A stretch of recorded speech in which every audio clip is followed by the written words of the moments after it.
بسم الله الرحمن الرحيم الحمد لله نحمده ونستعينه ونستغفره ونعوذ بالله من شرور أنفسنا ومن سيئات أعمالنا من يهد الله فلا مضل له ومن يضلل فلا هادي له وأشهد أن لا إله إلا الله وحده لا شريك له وأشهد أن محمدا عبده ورسوله اللهم صل على محمد وعلى آل محمد كما صليت على إبراهيم وعلى آل إبراهيم اللهم بارك على محمد وعلى آل محمد كما باركت على إبراهيم وعلى آل إبراهيم في العالمين إنك حميد مجيد ثم أما بعد.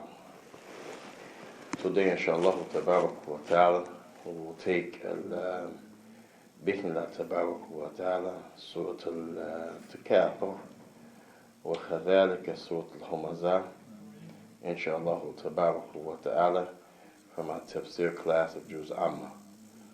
We began this class with Surah Al-Zulzila, then we went from Zulzila to Surah Al-Qari'ah, and then after that Surah Al-Adiyah. The next surah is Surah Takaathur. بسم الله الرحمن الرحيم. قال الله سبحانه وتعالى في كتاب الكريم بعد أعوذ بالله من الشيطان الرجيم بسم الله الرحمن الرحيم ألهاكم التكاثر حتى زرتم المقابر كلا سوف تعلمون ثم كلا سوف تعلمون كلا لو تعلمون علم اليقين لترون الجحيم ثم لترونها عين اليقين ثم لتسألن يومئذ عن النعيم. Allah Tabarak wa Ta'ala, He begins the surah with the Basmillah, and we mentioned the meaning of the Basmillah many times before. ثم قال الله سبحانه وتعالى ألهاكم التكاثر يعني حاكم التكاثر كما بين النبي صلى الله عليه وسلم في حديث ثبت عليه صلى الله عليه وسلم إنما قال يعني بني آدم يعني ماذا قال مالي نعم مالي يعني the descendants of Adam, they say my wealth, my money. And the Prophet he mentioned this, as this is one of the ways of فقرا بالأموال, and he boasting about the wealth that you have. And now this is true, as the Prophet he mentioned, إذا مات إنسان نعم, when the human beings die, انقطع كل ماذا أشياء, all of the things stop, all of his deeds. And then the Prophet mentioned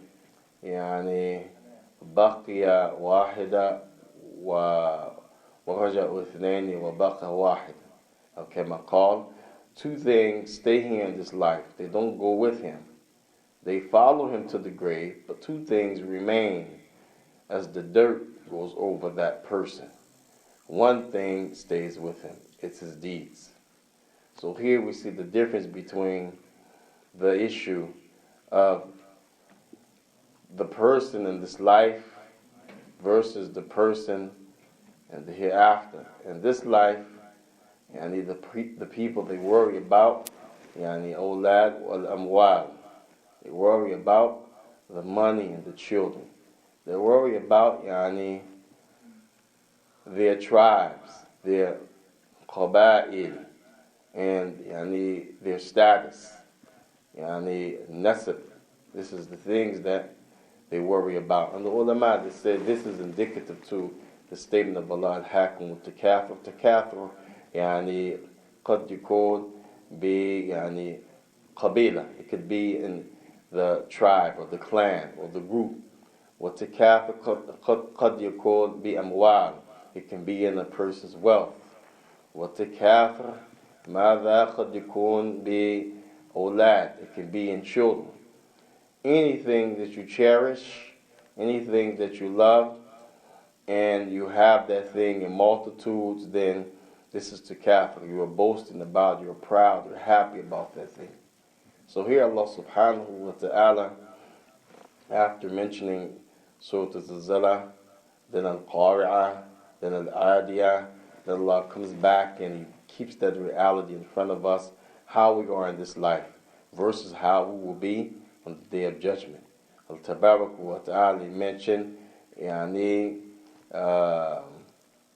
ويحب يعني ماذا جمع أموال, that the human being, he loves to gather his wealth. He loves to yani, have that which he thinks makes him self-sufficient. So here Allah subhanahu wa ta'ala is talking about the reality, how Allah subhanahu wa ta'ala gives you something, but in and itself is not for you to boast and to brag. And they mention, the ulama, about this verse, likewise, that your wealth now is for your eating, for your drinking, for your clothing, for your share of charity. But this in itself, all of it's a test from Allah subhanahu wa ta'ala, and that's why Allah mentioned Al-Hakum Takaathur, as it is a test. As the Prophet he mentioned authentic hadith, وَلِكُلِّ أُمَّةٍ fitnah. Every ummah has its specific test. Every ummah has its specific test. And the Prophet mentioned, وَفِتْنَةُ الْأُمَّةِ الْمَالِ وَفِتْنَةُ أُمَّةِ مَاذَا الْمَالِ. And the big test for my ummah will be the wealth. Now, so here al-hakam al-takaathur hatta zurtum al-maqabir, till you visit the grave. It would be nice if we could understand this in the literal sense, when we go to the grave when someone dies.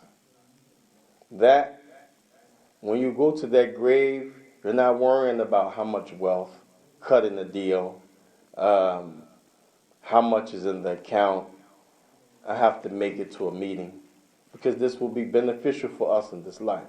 But we have seen many times at the maqbara, fi ay makan, makan, any place, wallahi, the people are talking about business. How can you have the deceased in front of you and you're talking about business? What house you're going to flip, how many cars you have. Allah musta'an. The person may not even have the dirt over him yet. They're talking beside business, dunya. Well, Prophet would make dua as he entered the maqbara. Who knows some of the dua the Prophet would make when he entered the graveyard? Minhum, assalamu alaikum ya ahlul diyari. Naam, min al-mu'mineen wa mu'minat. And the dua, some used to give salams to the inhabitants of the grave. Now, who knows another hadith or saying the Prophet used to make authentic when he entered the grave? Allahu Akbar, antum sabiqun. You all have went before us, but guess what? We're right behind you. Now, this is a reality. And Rasulullah used to say, Nas'alullah lakum walana mada. Al-afiyah. You're going to need the afiyah. What's the difference between maghfirah and afiyah? They're similar. But as you mentioned this hadith, the afiyah, what's the difference between the two? Al-afiyah and the shaykh. Afiyah is erasing? To save you. MashaAllah. Somebody said erasing. كَأَنَّهُ لَيْسَ مَوْجُودٌ مِنْ قَبْلٍ. As if it was never there before. Well, why had you called ماذا بارك الله فيك المغفرة؟ وانجمع بين هذين كلمتين عبارتين فمعنى كذلك. Now, because of Allah, He wipes it from you as if it's not there ever, then guess what? You won't be punished, you'll be forgiven. But this is the difference between when you talk about maghfirah and afiyah. Now, the afiyah, Allah wipes it from your slate. You'll be thinking, man, I did this, I did that, oh, subhanAllah. The Day of Judgment, and when you get your scroll, you'll be looking saying, wait a minute, subhanAllah, what? I don't see. This, that, and the third. 1, 2, 3, 4. I don't see all of these things that I'm going to be questioned about. I'm so afraid they're not there. As if you have the wrong kitab. Allah subhanahu wa ta'ala, He knows this is the right script, but He has erased from your script. This is one of the means of afiyah. For the people in the grave, that Allah forgive them and erase for them their bad deeds. Now, the Prophet would make the likes of these dua when he entered the maqbarah. And this is, by the way, without raising the hands. The Prophet did not raise the hands and make this dua. بَلْ كَانَ يَتَلَحْفَظ بِاللِّسَانِ وَالْقَلْبِ. Rather, he used to say it by tongue and by the heart. As every action when Allah subhanahu wa ta'ala instructs you something, is by the jawar wal qalb, is by the body parts and the heart. If you do just that action with the body part without the heart, then this is like the munafiqeen. You have to have your heart involved. Qalam al-qalbiyya. It's an action of the heart. So here, hatta zurtum al-maqabir is when you really go in that grave. But it could be applicable if you remember Allah and you follow the way of the Prophet and the Ashab Rasulullah. So when you go to the grave, Allah, think as if, man, I'm next. Don't think about this, that, and the other, and all of the worldly things. La, it's time out for that. Hatta zurtumul maqabir. Hatta zurtumul maqabir.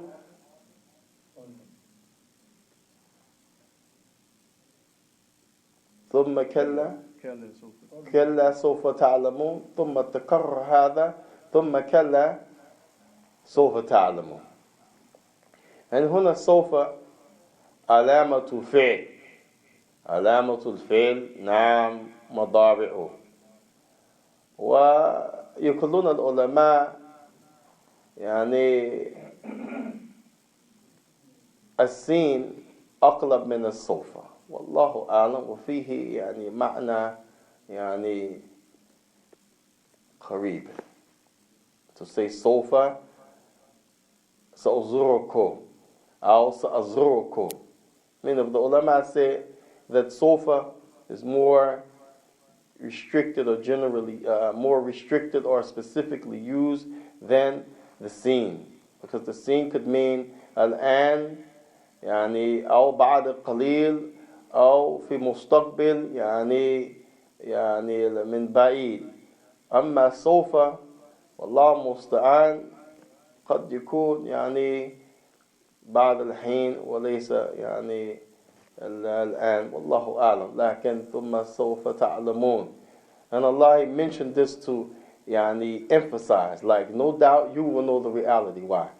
Because when everyone dies, this is when their akhirah begins. The person, his judgment begins when he dies. And I remember one khutbah, someone asked me, how can the angel ask you and you be punished in the grave and the akhirah isn't established yet? It's like you being judged before Yawm al-Qiyamah. I said to him, Naam, you're right. كأنه لكن الحقيقة هو جزء من الآخرة الحياة في البرزخ. So this is part of the life in the hereafter, being in the barzakh, being in between this life and wanufiqa fi sur. You have began already part of the hereafter, although the person is still in this life, meaning the trumpet did not blow and the sky did not change and the earth did not change and all of the things we know to be Yawm al-Qiyamah. ثم قال سبحانه وتعالى ثم كلا سوف تعلمون لترونها عين اليقين. نعم لترون الجحيم نعم علم اليقين. نعم, you will see it with the certainty of the eye, because whenever the Anbiya brings something, the people of the past, the mushrikun, they always say, Inna hadha sihr mubin. Inna hadha sihr mubin. Inna hadha. They always say This is not real. This is just looks like. This is magic. Asatir al-awwaleen hakadha. There's just some nice, sweet words you're saying from your ancestors. Alhamdulillah. So Allah is telling, no, when you see it in that time, in that state, you will know this is the real deal. Now, this is serious. This is what Allah promised us. Now, لَتَرَوُونَ الْجَحِيمِ ثم لترونها عين ثم لترونها عين اليقين. نعم الله المستعان. هذا توكيد على أن الله سبحانه وتعالى أصدق من يعني قائلين. الله سبحانه وتعالى كلامه مضبوط شيئا في شيء. وماذا أمر الله سبحانه وتعالى وشاء الله سيكون. Whatever Allah wills, whatever Allah wants, Allah is going to happen. ثم قال الله سبحانه وتعالى ثم لتسألون. الله المستعان. ثم لتسألون. Allah subhanahu wa ta'ala is showing will be questioned. وقد اختلف علماء في هذا. ثم لتسألون يومئذ عن النعيم. العلماء يختلف في هذه آية هل يسأل الآمنين أو الكافرين. Which one will be questioned? Is it the non-believer will be questioned, or is it the believer, or is it both? Some of them say both of them will be questioned. The non-believer will be questioned, as Allah subhanahu wa ta'ala will have any conversation with them. Some of them that will say, Ma kunna mushrikun. When they see the Ahl al-Tawheed, Nasallah naja'alna minhum, Ameen. When they see them on the other side, on their way to the Jannah, they say, no. We weren't mushrik, we wouldn't be with him. Ma kunna mushrikeen. ثم لم تكن فتنتهم. نعم الله المستعان. ثم لم تكن فتنتهم. نعم هكذا يعني كذبوا على أنفسهم. They will lie on their own self. So we weren't mushrik. This is one of the proofs that Allah will talk conversation with them. But wallahi, there would be hujjatun alayhim. It will be against them. It will not be any maghfirah or forgiveness or sitar lahum on that day to cover for them or to. This is the ni'mah of Allah subhanahu wa ta'ala and the adl of Allah subhanahu wa ta'ala, His gift and mercy and His justice. He will question everyone on that day. This is general for the believer and the non-believer. And the believer will be questioned on that day. ثُمَّ لَتُسْأَلُونَ يَوْمَئِذٍ عَنِ النَّعِيمِ. Lastly, Shaykh al-Islam Ibn al-Qayyim al-Jawziyah, he mentioned 10 things regarding this verse. 10 things regarding on this day you'll be questioned about the joys you're indulging. One of them is the halal. Whatever Allah gives you of the halal, what's mubah, what's permissible, what's allowed for you, Allah is going to ask you about it. Whatever Allah subhanahu wa ta'ala tests you with of the haram, Allah is going to question you about it. From the things he mentioned, the son of Adam will be questioned about his umrah, his life, how he spent his life. He will be questioned about the youthful part of his life. Like Ibn Umar, he said, take advantage of your health before you become sick. You will be questioned about your health. You will be questioned about your youth. What did you do with it? Did you waste it? Did you worship Allah subhanahu wa ta'ala? Were you lazy as it relates to the obligations Allah put upon you? What did you do with your wealth? Did you say, I work for this wealth. I have the right to do what I want. Shoot, I work hard. I could treat myself and just splurge as you spend your money any kind of way. Allah will ask you about those things. حتى قطعة من الخبز. He said, even to the point, a small piece of bread, like we mentioned, a dhirra, breadcrumbs. So you will be questioned about that. because there's something you enjoy. فهذه سورة العظيم وفيها فوائد كثيرة. وإن قصر في هذه تفسير الله المستعان يكفي إن شاء الله تبارك وتعالى. ونختم هنا، وصلى الله وسلم وبارك على رسول الكريم وعلى آله وأصحابه وسلم تسليما كثيرا والحمد لله رب العالمين. I want to do also humaza, but I don't want to كلف على الناس وبارك الله فيه. Any questions and answers or comments, corrections around the surah, any other benefits someone could bring or like to bring? الهاكم التكاثر. زرتم المقابر is meaning in already dead, that's correct, or visiting the grave? يعني it's a difference of opinion. Some of them say it means both, but الأقلب بمعنى الميتين. Now, the ones who are already dead, most of the scholars of Tafsir give this meaning to that verse, that you will visit the grave, meaning you yourself as an individual when you die, and you go there. But some have mentioned it in both ways, meaning when you go to visit the grave. And if a person, like we mentioned, Prophet used to visit the grave. One of his habits after they buried the deceased, he would sit down and contemplate the hereafter, and the people would sit around him under the shajra, tahta shajra, a small tree. So this is one of the things. You're not thinking about the worldly thing. Everything is behind you of the dunya. What's in front of you? That grave. As you're visiting the grave every time you go there.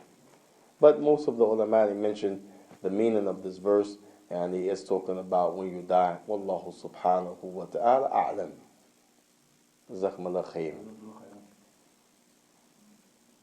سبحانك اللهم وبحمدك أشهد أن لا إله إلا هو أستغفره ونتوب إليه. جزاكم الله خيرا. والسلام عليكم ورحمة الله وبركاته.